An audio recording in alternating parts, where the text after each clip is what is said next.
にPakai komputer deh bu, halo YouTube. 流れ派だもん。 Halo YouTube. Bisa kan juga jadi video untuk jadi saya今回はですね。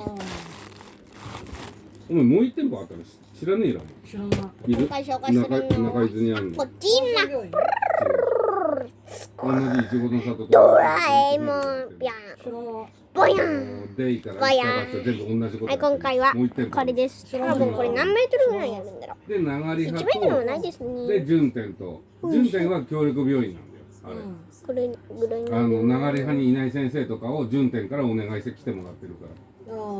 だから上のあれでこれ痛いよ。デイはどうだか知んないけど痛いよねこれ結構。ではね、食べてみます。食べれるわけない。注射の時に流り派の院長が受付で座ってるんですよ。なんていうの、いけませんよ。じゃあ僕の親のところに行ってきゅどこにいるんだって言われたから、いや、ブルボンに異動になったんですって下に言ったら、そうなのか、上で見ないのそのせいか。あ、やっと来たドラえもん。さんがに上がって。誰こいつっていう顔されたもん、院長に。新しく入りました伊藤です。最近見ねえからどこ行ったってやめたかと思ったって思われてたもん。今のひなとどんな話してんの？ブンブンブンブンブンブンブンブンブヤン。ひなもこんな感じ？こいつみたいな感じ？じゃあ、テクテク。ライムとさ。いや、食っちゃう。次回はこんちゃんアニメが始まるよ。プンプンピチピ水はそれの母親がお墓に入っちゃったね。また俺も余計なこと言われたからね、向こうにご飯食べ行こうってそしたら知っちゃった。何にそうしてる関係ないと思うけど。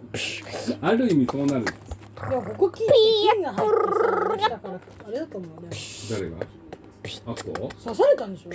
背中をハロー YouTube。頭にはい。いや、また次回お会いしましょうという前に。なんだけど、避けちゃったっすよ。だってあいつ動くだもん。病院で大山のじいさんがいや、俺と同い今の年人は犯罪者見本。同い年なのにじいさんって呼ばれてるしさ、俺はおじちゃんのまんまだって二人に言われるしよ。次の動画のどういうテーマはあなた扱い俺かもね。チャンネル登録とご紹介よろしくです。ライムもそうバイバだけイ。ごめんもう怒った。どもうなんだかんだ言って国へのこと次の動画のテすーマはあげえなたかもね。心配してんだもん二人してチャンネルだから登録とご紹介よろしくお願いします。バイバイ。だって迎えに来ないじゃんいけるか